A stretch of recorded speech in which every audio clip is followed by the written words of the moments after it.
Salut, c'est Adrien de Pop Culture Experience. Tu vas bien? J'espère que tu vas bien parce que moi ça va. Je te retrouve en ce début de vacances scolaires des fêtes de fin d'année, de Noël et Nouvel An, fêtes de fin d'année, avec un extrait d'un épisode en rediffusion. Pendant les vacances scolaires, on fait des rediffs désormais, pour ceux qui n'auraient pas eu le courage de remonter jusqu'au tout premier épisode. Et je présenterai le tout premier épisode de la toute première saison de Pop Culture Experience, c'est-à-dire Adrien Larmande, comédien de doublage de grand talent avec des voix incroyables, comme celle de Dylan O'Brien dans Le Labyrinthe par exemple, de Cal Kestis dans les jeux vidéo Fallen Order. Et il fait également Michelangelo dans les Tortues Ninja. Il fait également Sébastien Palo dans Harry Potter, Hogwarts Legacy, pardon, le jeu vidéo. Voilà. J'espère que cet extrait vous donnera envie d'écouter l'épisode complet apparaître demain. Il revient là sur une petite anecdote où un fan, une personne vient lui demander un autographe sur une convention à propos de Michelangelo, et a priori le gars n'était pas très agréable. Je vous laisse écouter cette anecdote. Salut. Je sais plus de quoi on parlait de les gens bizarres. Des gens bizarres, On parlait des gens bizarres, on parlait des gens que t'aimais bien, les gens de 16 ans. Non, c'est pas ça. Non, c'est le contraire. C'est le contraire, voilà. C'est pas ça.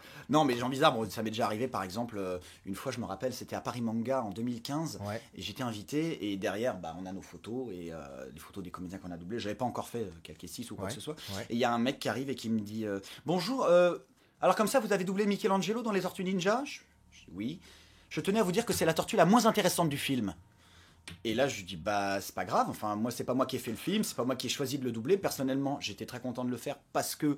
Michelangelo, c'est mon personnage préféré. Voilà. Non, mais c'est ces mecs qui s'amusent à mettre des commentaires négatifs. Voilà, ils ont que ça à faire. Donc, je lui dis, pas de problème. Écoutez, chacun son avis, y a pas de souci. Et là, il me dit, non, mais je vais quand même vous demander un autographe. Je fais, ok. Comment tu t'appelles? Bon, je sais plus, Sylvain. Je fais, pour Sylvain, de la part de la tortue la moins intéressante du film. Amitié. Très bien, voilà une part de pizza. Voilà, allez, non, mais c'est incroyable. Ah ouais, des gens qui s'amusent. Bon, en général, comme je dis, c'est 5%. La plupart du temps, c'est des gens très respectueux, gentils. Et moi, c'est pareil, ça me touche beaucoup parce que j'ai fait beaucoup de conventions en tant que visiteur. Et là, maintenant, en tant qu'invité, d'être de l'autre côté de la table avec le petit pass, c'est génial, quoi. Moi, j'en ai fait plein, donc c'est un...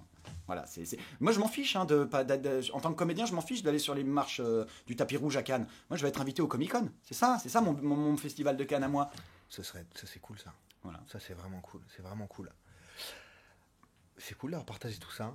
Je voulais te parler des geeks, etc. Mais du coup on a un peu avancé sur le sujet. Ouais, on a un peu des gens sympathiques et des gens chelous, mais à mon avis les gens chelous il y en a partout. Voilà, pas que chez les geeks. Ça n'a aucun trait non. à cette spécificité de personne, si je puis dire, de geek. Puis je suis content parce que ces derniers temps, nous qui avons connu les cours de récré où on se fichait de nous parce qu'on aimait Star Wars et qu'on était geek, maintenant on n'a plus cette image de gens asociaux complètes dans leurs ordinateurs. C'est devenu vachement mainstream et c'est cool parce que ça se démocratise et geek is the new sexy, comme je le dis souvent. C'est devenu une culture populaire. Mais ouais. Ça amène ma question suivante qui était une des thématiques. Là, on a parlé de ce que c'était ta pop culture. On pourrait en parler, je pense, 1 heure de plus sans aucun problème. Si on creusait les sujets comme le jeu de rôle, le Seigneur des Anneaux, ou des thématiques plus larges que sont la fantasy, etc. D'ailleurs, j'ai commencé le jeu de rôle avec Star Wars aussi. C'est vrai ? Ouais, bon, l'anecdote est courte. Vas-y. J'avais acheté des bouquins dans une petite brocante avec ma mère. J'avais trouvé des livres de jeux de rôle de Star Wars. En français, ouais. Rare à l'époque. Ouais, rare, je les ai toujours. Parce que moi j'en ai fait, mais en anglais, et c'était chiant. Ouais, c'est un peu compliqué. Quand du coup, jeune. j'avais acheté ça. Et je savais pas du tout ce que c'était. Je jouais à Star Wars, le jeu de rôle, je comprenais rien. Mais seulement, c'était une source d'information géniale parce qu'on n'avait pas Internet, donc on lisait plein de choses. Et un jour, quelques années plus tard, je me fais un pote qui maintenant est devenu mon meilleur ami parce que ça fait 25 ans qu'on se connaît. Et je lui dis, il me dit, moi j'adore les jeux de rôle. Et je lui dis, écoute, j'ai des livres de jeux de rôle Star Wars, mais j'ai jamais rien compris. Il me dit, écoute, prête-les-moi, je les lis et je te fais un scénario. Je lui ai prêté, il m'a fait mon premier scénario, c'était un Star Wars. Évidemment, j'ai joué à Mon Calamari et j'ai trouvé ça génial. Et là, c'était en 97.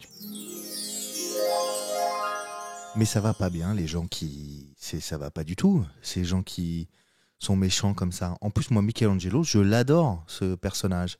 C'était qui votre personnage favori? Dites-le nous dans les commentaires de... Il n'y a pas du tout de commentaires. J'espère que ça vous a donné envie. Ça vous a donné envie? Je sais pas qui est cette Donna, mais elle a l'air bien sympathique.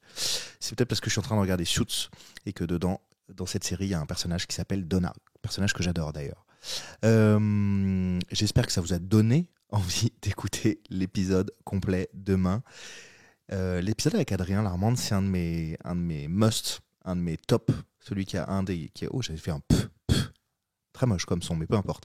Un de ceux qui a le mieux fonctionné et un de ceux que j'ai préféré réaliser parce que c'est le premier, donc il y a un petit côté émotionnel un peu cool. Voilà, je vous dis à demain, salut!